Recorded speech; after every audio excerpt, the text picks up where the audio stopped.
welcome our next contestant, Paul Singh. Paul Singh.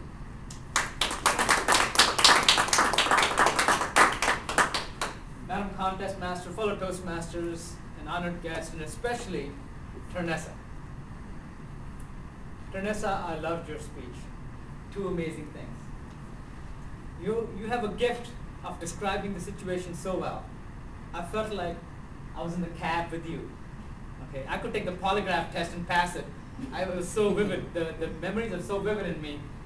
You know, I don't even need notes. I could just sit there and tell you exactly because you described them so well. Especially the flag. You spent a lot of time on the flag. It was not enormous. It was not gigantic. It was ginormous. I loved it. I've seen those flags.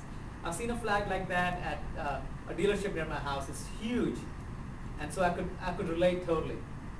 I like the way you described the dialogue with the cab driver. How he was saying something, but you don't want to hear it. I've been there. I know exactly how you feel.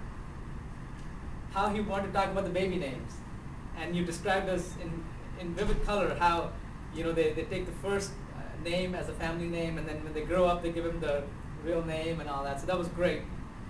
And then you described the rainbow, the two rainbows that you saw. They were so clear. I could see the rainbow.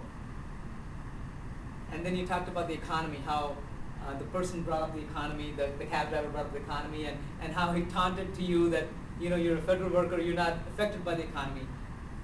And being a federal employee myself, I know exactly how you feel. And also how you described the HUD, the people in Dallas who work for the Department of Housing, how they wanted to be button pushers. They just wanted to push a button and stuff like that. So everything was so vivid.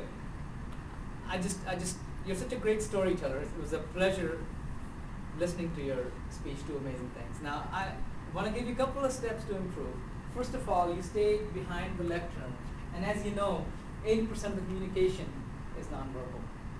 And even though you used your hands very well, you were showing the ginormous flag and this and that, but you still stayed behind this area. And if 80% of the communication is nonverbal, you already covered up the 50% by the lectern. So come outside, come here, show us your 100%. Okay, that's one thing. Secondly, you kept holding your hands like this, which shows sign of nervousness, and it can be distracting to the people. So, and also your legs kept going like this, and so that's also distracting. So if there are some suggestions that you could improve upon, would be to keep track of those things, like for instance, come forward, don't hold your hands like this, and don't keep moving your legs like this, because I kept looking at your legs as well.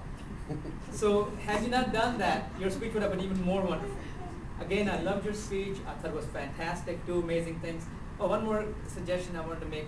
You spent a little too much time on certain irrelevant descriptions, like the names, if it didn't pertain to the main theme, or it didn't pertain to the main topic or the main point of the speech. So again, keep certain irrelevant descriptions short, and you will have a wonderful, wonderful speech. And again, looking forward to your next speech. I come to HUD all the time, so I know where you speak. Thank you very much.